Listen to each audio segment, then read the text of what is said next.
GPA ವ್ಯಾಪ್ತಿಯಲ್ಲಿ ಹೊಸ ಜಾಹೀರಾತು ನೀತಿಯನ್ನು ಉಲ್ಲಂಘಿಸಿ ಅಳವಡಿಸಲಾಗಿರುವ ಅನಧಿಕೃತ ಎಲ್ಇಡಿ ಫಲಕಗಳನ್ನು ತಕ್ಷಣವೇ ತೆರವುಗೊಳಿಸುವಂತೆ ಸಚಿವ ಕೃಷ್ಣ ಬೈರೇಗೌಡ ಅಧಿಕಾರಿಗಳಿಗೆ ಕಟ್ಟುನಿಟ್ಟಿನ ಆದೇಶವನ್ನು ನೀಡಿದ್ದಾರೆ. ಇದರೊಂದಿಗೆ 23 ಲಕ್ಷ ಆಸ್ತಿಗಳಿಗೆ ಈ ಖಾತಾ ನೀಡುವ ಪ್ರಕ್ರಿಯೆ ಹಾಗೂ ತಂತ್ರಜ್ಞಾನ ಬಳಸಿ ತೆರಿಗೆ ವಸೂಲಿ ಚುರುಕುಗೊಳಿಸಲು ಸೂಚಿಸಲಾಗಿದೆ.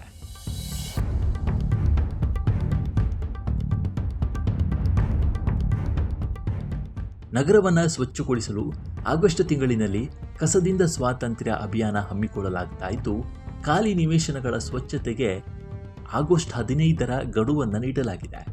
ಪಾದಚಾರಿ ಮಾರ್ಗ ಒತ್ತುವರಿ ಮಾಡುವವರಿಗೆ ದುಪ್ಪಟ್ಟು ದಂಡದ ಎಚ್ಚರಿಕೆಯನ್ನು ಕೂಡ ನೀಡಲಾಗಿದೆ. ಹೌದು, ಗ್ರೇಟರ್ ಬೆಂಗಳೂರು ಪ್ರಾಧಿಕಾರ ಜಿಪಿಎ ವ್ಯಾಪ್ತಿಯಲ್ಲಿ ಹೊಸ ಜಾಹೀರಾತು ನೀತಿ ಜಾರಿಗೆ ಬಂದ ಬಳಿಕ ಅನಧಿಕೃತ ಫ್ಲೆಕ್ಸ್ ಜಾಹೀರಾತು ಫಲಕಗಳ ಹಾವಳಿ ಮಿತಿ ಮೀರಿದೆ.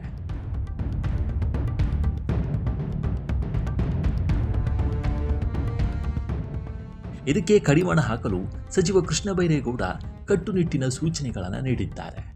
ಜಿಪಿಎ ವ್ಯಾಪ್ತಿಯ 5 ನಗರ ಪಾಲಿಕೆಗಳ ಕಂದಾಯ ವಿಭಾಗಕ್ಕೆ ಸಂಬಂಧಿಸಿದಂತೆ ಅಧಿಕಾರಿಗಳೊಂದಿಗೆ ಸಭೆ ನಡೆಸಿದ ಗ್ರೇಟರ್ ಬೆಂಗಳೂರು ಅಭಿವೃದ್ಧಿ ಸಚಿವ ಕೃಷ್ಣ ಬೈರೇಗೌಡ, ಹೊಸದಾಗಿ ಜಾಹೀರಾತು ನೀತಿ ಜಾರಿಗೊಳಿಸಿದ ನಂತರ ಅನಧಿಕೃತವಾಗಿ ಎಲ್ಲೆಡೆ ಎಲ್ಇಡಿ ಜಾಹೀರಾತು ಫಲಕಗಳನ್ನು ಅಳವಡಿಸಲಾಗಿದೆ. ಪರವಾನಗಿ ಪಡೆಯದೆಯೇ ಅಳವಡಿಸಿರುವ ಜಾಹೀರಾತು ಫಲಕಗಳನ್ನು ಯಾವುದೇ ಮುಲಾಜಿಲ್ಲದೆ ತೆರವುಗೊಳಿಸಬೇಕು ಅಂತ ಅಧಿಕಾರಿಗಳಿಗೆ ತಾಕೀತು ಮಾಡಿದ್ದಾರೆ.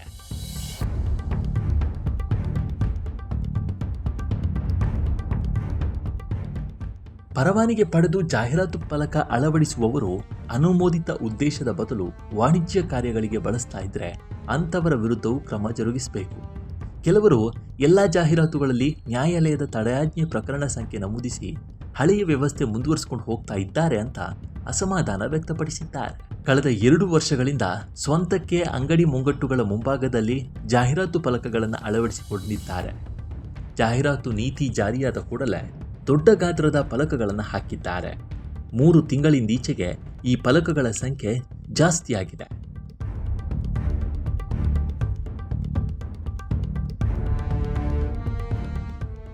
ಈ ರೀತಿ ಎಲ್ಇಡಿ ಫಲಕಗಳನ್ನು ಅಳವಡಿಸಿಕೊಳ್ಳಲು ಅವಕಾಶ ಮಾಡಿಕೊಟ್ರೆ ಹರಾಜಿನಲ್ಲಿ ಪಾಲ್ಗೊಂಡು ಪರವಾನಗಿ ಪಡೆಯಲು ಯಾರು ಮುಂದೆ ಬರ್ತಾರೆ ಅಂತ ಅಧಿಕಾರಿಗಳನ್ನ ತರಾಟೆಗೆ ತೆಗೆದುಕೊಂಡಿದ್ದಾರೆ.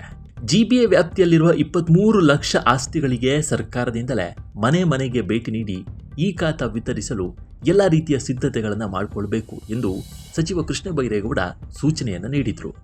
ತೆರಿಗೆ ವ್ಯಾಪ್ತಿಯಿಂದ ಹೊರಗುಳಿದಿರುವ ಆಸ್ತಿಗಳನ್ನು ಗುರುತಿಸಿ ತೆರಿಗೆ ವಸೂಲಿಗೆ ಕ್ರಮ ವಹಿಸಬೇಕು.